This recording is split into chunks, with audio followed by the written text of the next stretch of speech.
Am I my brother's keeper? Yes, I am. Am I my brother's keeper?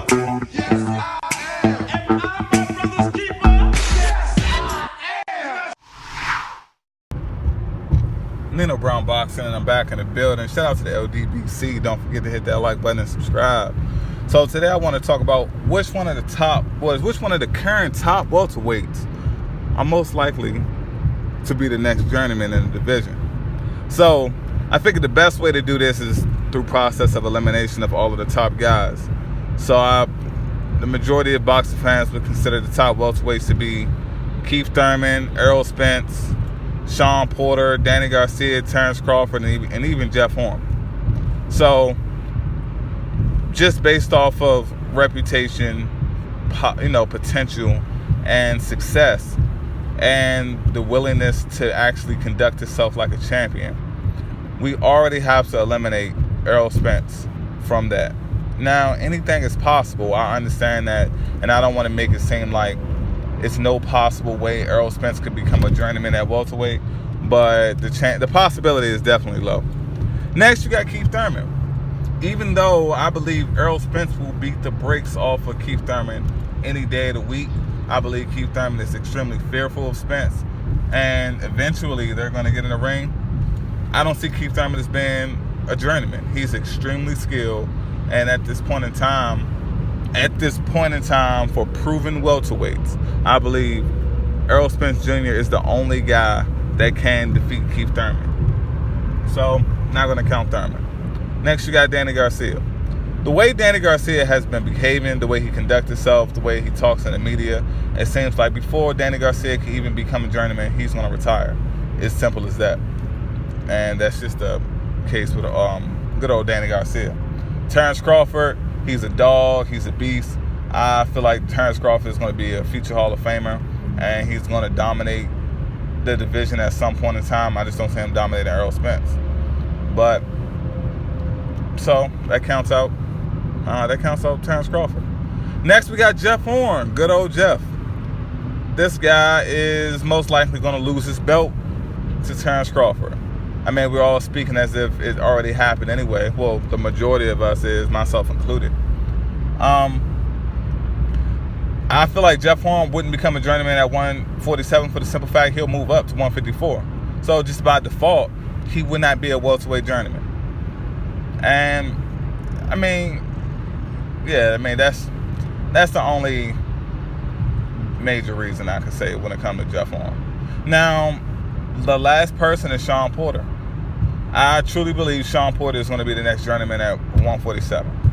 I know, if any Shawn Porter fans, or you may call me a Shawn Porter hater, it is what it is. I actually like Shawn Porter as a guy. I like him as a man. I like Kenny Porter as a man. I like how they conduct themselves outside of boxing. But when it comes to boxing, Shawn Porter is primed and ready to be the next journeyman. One, because he's had opportunities. He's had big fights. He's lost. He won his championship. He lost to the Kell Brook. In my opinion, he didn't try hard enough to go out of his way to get a rematch. Okay, he got the fight with Keith Thurman. He lost. I truly believe, and I'm a firm believer, that Keith Thurman defeated Shawn Porter in that fight. Now, he has an opportunity to fight Errol Spence. But what is he doing? He's waiting around for Keith Thurman. And it's funny because I recorded this video already, but I fucked up because I missed the point that I wanted to talk about. So the whole thing with Keith Thurman that's bothering me is I see a lot of similarities to Amir Khan. Now, granted, unlike Amir Khan when it comes to the whole Mayweather-Pacquiao sweepstakes, Khan never had the opportunity. Now, Khan was chasing Mayweather around, chasing Pacquiao around, couldn't have an interview without those guys' name in his mouth or a post, whatever the case may be. It seemed like he was obsessed with an opportunity to face those guys. And he started out his career. But the only difference with that, with Shawn Porter, I feel like the Shawn Porter situation is worse.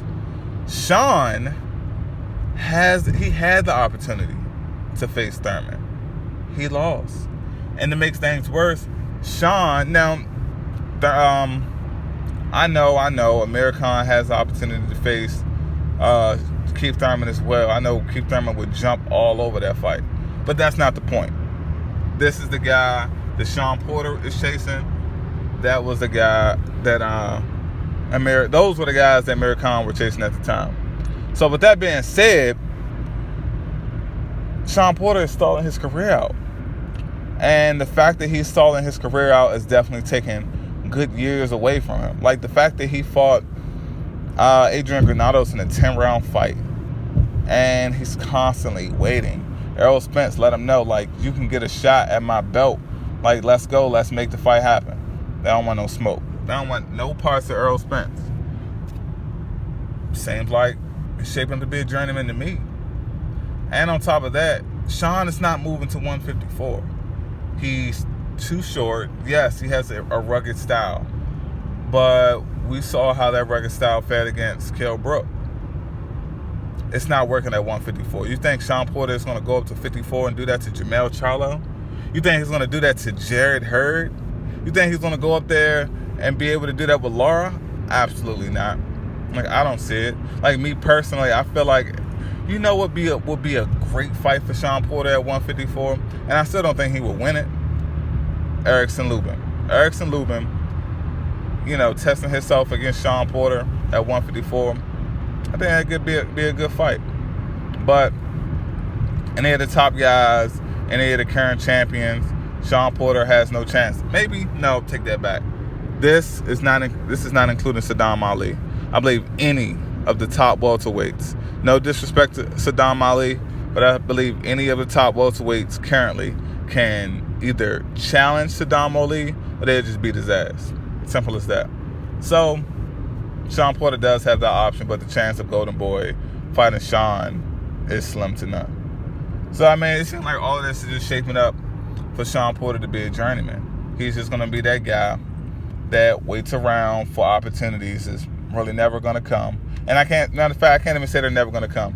He's had those opportunities. He has an opportunity now, but he's waiting for this ideal situation. He's trying to, I don't know, it seemed like just because his dad goes into the media and make excuses and say, oh, Kell Brook clinched, we didn't really lose that fight, go back and look at the tape. Like, he said that shit about both of the losses Porter has.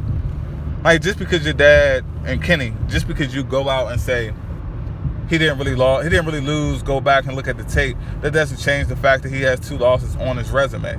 It doesn't change the fact that he lost his belt to Kell Brook. He had an opportunity against Keith Thurman. He lost that fight as well. And currently he has an opportunity. Well, he's been presented with an opportunity to fight Errol Spence for his belt. And you all don't want no parts of that. You'd rather wait around and start your career out for Keith Thurman. Like, the thing about this that would be so ironic is if Keith Thurman gets injured in this tune-up fight. What are you going to do? What are you going to do now, Shawn? What are you going to do? Wait? You're going to wait for Keith Thurman some more? But we'll just see, man. I just feel like the way Shawn Porter's career is going is definitely shaping up for him to be a journeyman. And I like him as a person. Honestly, I like Shawn Porter in general. But when it comes to this whole Errol Spence situation, he's definitely been conducting himself just like a sucker, man. I'm not going to call him a bitch. He's been acting like a sucker. And that's just how I feel on the whole matter. But hopefully, and I'll just put some positive energy out there, hopefully Shawn Porter decides one day that he might as well go for it. He has confidence in himself that he can beat these guys, beat a guy like Errol Spence, and beat a guy like Terrence Crawford. But until then, we will see. From right now, I'm just claiming journeyman status for the guy. Until next time, this is Nino Brown Boxing. Shout out to the LDBC. Don't forget to hit that like button and subscribe. Peace.